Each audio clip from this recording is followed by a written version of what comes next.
Siraman. Assalamualaikum warahmatullahi wabarakatuh. Waalaikumsalam warahmatullahi wabarakatuh. Bismillahirrahmanirrahim. Silakan duduk.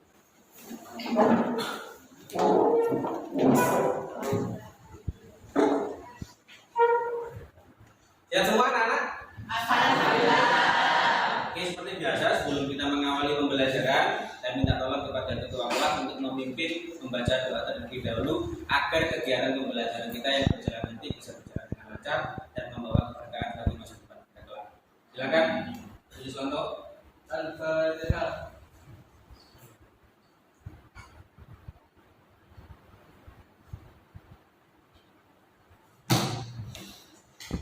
Terima kasih. Anak-anak, semuanya hadir ya? Pada pertemuan sebelumnya, zaman sudah kami ajarkan tentang apa itu tektonisme, apa itu vulkanisme. Dan sekarang kita mempelajari tentang gempa bumi atau bahasanya seismos. Ada yang tahu gempa bumi itu apa? Izin Pak, jawab. Ya, tulis. Getaran yang berasal dari dalam bumi yang mengakibatkan sehingga merambat ke permukaan bumi. Oke, bantu tepuk tangan. Lalu kenapa sih kok kita harus mempelajari tentang gempa bumi? Kok tidak mempelajari tentang yang lain? Jadi tujuan pembelajaran kita hari ini adalah anak-anak. Oke. Dengan mempelajari gempa bumi, diharapkan nanti kalian mampu mengidentifikasi jenis-jenis gempa bumi berdasarkan faktor bias. Masyarakat di juga diharapkan mampu menganalisis proses seisme dan pengaruhnya terhadap gempa dari gempa. Peserta didik juga diharapkan nanti mampu merumuskan solusi terhadap dampak dinamika litosfer terhadap kehidupan dalam bentuk tulisan. Ini nanti akan saya buat kegiatan kelompok yang nanti sampai akan mengerjakan soal di situ untuk didiskusikan bersama. Badai.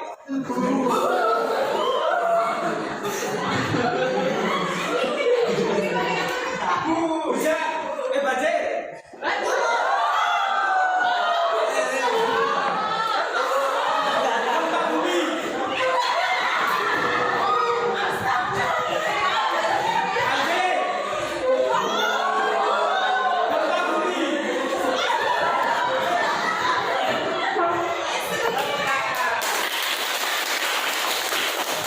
Don't get too comfortable. Activating earthquake simulation. Earthquake Video 360 derajat sehingga ketika sama juga di HP sama bisa menggerakkan videonya, maka videonya juga akan bergerak. doesn't look like. This is just a simulation. Modular buildings are designed to withstand earthquakes. You're still at risk. Sambil bayangkan kalau kita sekarang bisa berada pada rumah yang lagi mengalami gempa bumi. Awas jatuh HP-nya. Like under the table.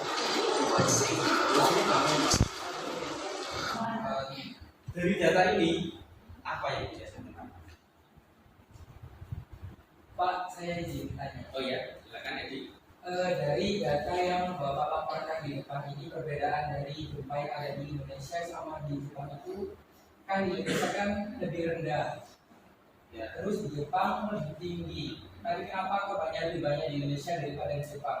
Gimana Pak? Betul sekali. Nah, pertanyaan yang disampaikan oleh Edi tadi lah yang akan kita pelajari pada pertemuan hari ini. Mengapa sih kok di Jepang yang skala gempanya lebih besar, korbannya kok bisa lebih sedikit, sedangkan di Indonesia yang skala gempanya lebih rendah, kok korban gempanya jauh lebih besar. Itu nanti yang akan sampai kerjakan bersama-sama dengan anggota kelompoknya.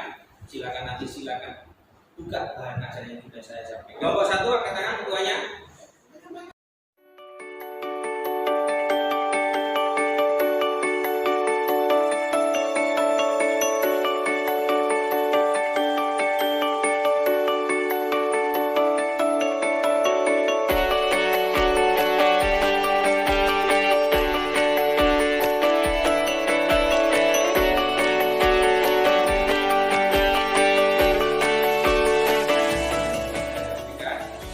Nanti peserta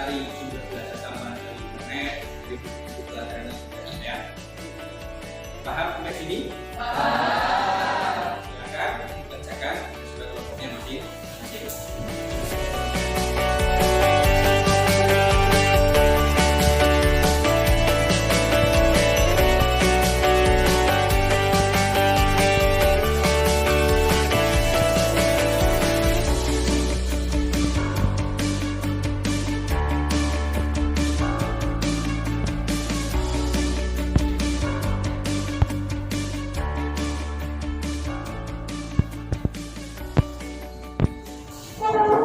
Ayo semangat dulu untuk kelompok tiga. Mas Fikri. Hai guys. Assalamualaikum warahmatullahi wabarakatuh. Waalaikumsalam warahmatullahi wabarakatuh. Di sini saya akan mempresentasikan lembar kerja kelompok kami. Baik, berdasarkan dari faktor penyebab terjadinya gempa berikut tersebut termasuk dalam kondisi gempa. Lokasi peristiwa Jogja 27 bulan 5 2006, jenis gempa tektonis, sumber gempa darat disertai tsunami 3. Cianjur 21 bulan 11 2022, jenis gempa tektonis, sumber gempa darat disertai tsunami 3. Fukushima 13 bulan 2 2021, tektonis, sumber gempa darat disertai tsunami 3. Fukushima yang ini tanggal 16 bulan 3 2022, jenis gempa tektonis, sumber gempa darat disertai tsunami 3. Assalamualaikum warahmatullahi wabarakatuh. Waalaikumsalam warahmatullahi wabarakatuh. Baik, perkenalkan, saya Siti Hamida, perwakilan dari kelompok 4 akan mempresentasikan hasil diskusi kelompok tentang gempa bumi. Nomor 3 selanjutnya yaitu gempa yang terjadi di Fukushima, Jepang pada tahun 2021 berkekuatan 7,3 skala Richter hanya menelan korban luka 140 orang dan tidak ada korban meninggal dunia. Sedangkan gempa yang terjadi di Cianjur, Indonesia 2022 berkekuatan 5,6 skala Richter akan tetapi menelan korban jiwa lebih dari 300 orang. Mengapa hal tersebut bisa terjadi? Jawaban dari kelompok kami yaitu Jepang merupakan negara yang bertengger di puncak pertemuan beberapa lempeng tektonik. Kondisi geologis yang tidak stabil di sana menimbulkan sekitar 1000 guncangan setiap tahun. Maka dari itu, pemerintah dan warganya sadar bahwa pengetahuan mitigasi kebencanaan sangat penting. Selain itu, inspeksi keamanan bangunan diberlakukan di seluruh Jepang yang konstruksi tahan gempa. Sedangkan untuk di Indonesia, masyarakat belum banyak tahu apa yang harus dilakukan jika terjadi gempa. Dari segi bangunan, juga konstruksi bangunan belum cukup mampu menahan getaran gempa. Hal tersebut itulah yang menyebabkan banyaknya korban jatuh saat terjadi gempa. Yang terakhir yaitu bagaimana upaya yang dapat dilakukan agar dampak gempa bisa diminimalisir terutama korban jiwa. Jawabannya yaitu dengan menekankan kesadaran masyarakat dalam mengatur konstruksi bangunan, terutama perumahan dan gedung-gedung yang tahan gempa. Selain itu, pemerintah harus melakukan kebijakan seperti memperbanyak pendidikan mitigasi kegempaan. Saya ambil dari data juga. Contohnya dengan melakukan latihan yang dapat bermanfaat dalam menghadapi kebutuhan saat gempa bumi. Itulah presentasi dari kelompok kami. Mungkin ada pertanyaan atau tambahan. Silakan. Masih tepuk tangan dulu.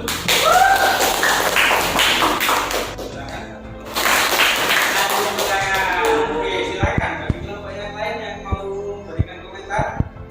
Saya mau sedikit Oke, silakan. izin mengoreksi itu tadi yaitu tentang nomor 3 soal nomor 3 yaitu yang berkekuatan 7,3 SR.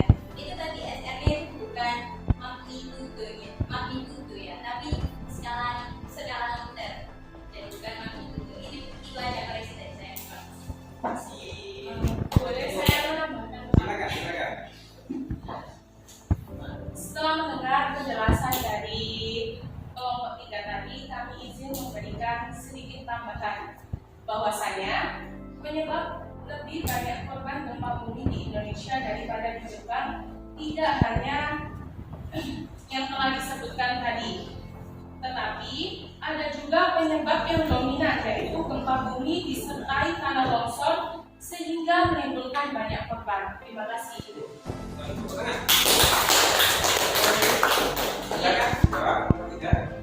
Terima kasih atas jawabannya. Jawabannya? Pertanyaannya saya akan lempar ke kelompok saya biar kita nganggur. Silakan.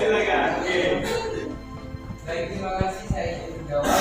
Memang benar dari sebagian daerah banyak yang mengerti bahwa terjadi gempa itu korbannya itu kebanyakan dari runtuhan longsor. Kenapa? Bahwa terjadi gempa itu kebanyakan karena daerah tersebut itu berada di tengah-tengah, apa itu kayak pegunungan, perbukitan gitu, sehingga ketika terjadi gempa ada getaran yang menyebabkan perbukitan dan pegunungan longsor ke warga.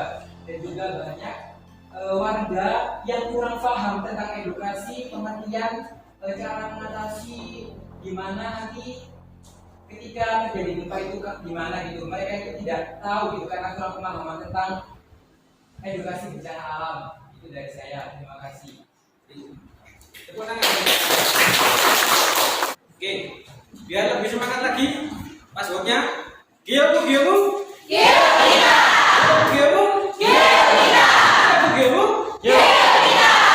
tepuk tangan. Baik anak-anak, kegiatan tadi sudah selesai semua. Sekarang tiba kita untuk mencoba mengambil kesimpulan. Kira-kira apa poin-poin penting yang kalian dapatkan dari aktivitas kegiatan pembelajaran yang sudah kita laksanakan dari awal tadi? Siapa yang mau berkomentar silakan angkat tangan. Baik, dari pembelajaran tadi kita dapat mengetahui bahwa gempa bumi dapat terjadi sewaktu-waktu, sehingga kita harus mengetahui langkah apa yang akan kita lakukan ketika terjadinya gempa bumi, seperti yang disampaikan pada saat presentasi tadi. Tepuk tangan. Kita mungkin saat ini kita perlu bersyukur bahwa kita sekarang berada pada daerah yang tidak berpotensi mengalami gempa. Tapi bukan berarti kemudian ilmu tentang kegempaan ini menjadi tidak penting, karena suatu waktu misalkan kalau kemudian kalian sudah mendapatkan jodoh dan jodohnya itu di daerah yang rawan gempa, kalau sampai tidak tahu ilmu tentang kegempaan, nanti sampai tidak bisa kesulitan ketika menghadapi gempa. Kalau semisal sampai bekerja kemudian ditugaskan di daerah yang rawan gempa, kalau kalian tidak tahu ilmunya, kalian tidak akan mengalami kesulitan. Ada lagi? Saya. Baik, terima kasih. Jadi gini guys, jika saya menjadi penjabat, saya akan membuat kebijakan yang baik untuk bencana gempa bumi, biar kita dapat korban jiwa terlalu banyak di Indonesia kita ya. Kita amini bareng-bareng semua. Oke, terima kasih Fikri. Betul sekali, kebijakan harus bisa diterapkan dengan baik agar gempa yang terjadi tidak sampai memakan korban ya. Terima kasih anak-anak atas aktivitas kegiatan belajar hari ini, luar biasa, sangat aktif, sangat tertib, dan kita akan berjumpa lagi pada pertemuan berikutnya. Pertemuan berikutnya materinya tentang exogen. Nanti Bapak akan mengirimkan di grup WA, silakan sampai mempelajari, dan pada pertemuan berikutnya kita akan kerja kelompok lagi. Ada pertanyaan sebelum saya akhiri? Tidak ada? Kalau begitu kita akhiri pertemuan pada hari ini dengan bacaan Alhamdulillah. Semoga aktivitas ini bisa membawa keberkahan bagi kita semua. Amin. Alhamdulillahirabbil alamin. Sekian dari saya anak-anak, kurang lebihnya mohon maaf. Wassalamualaikum warahmatullahi wabarakatuh.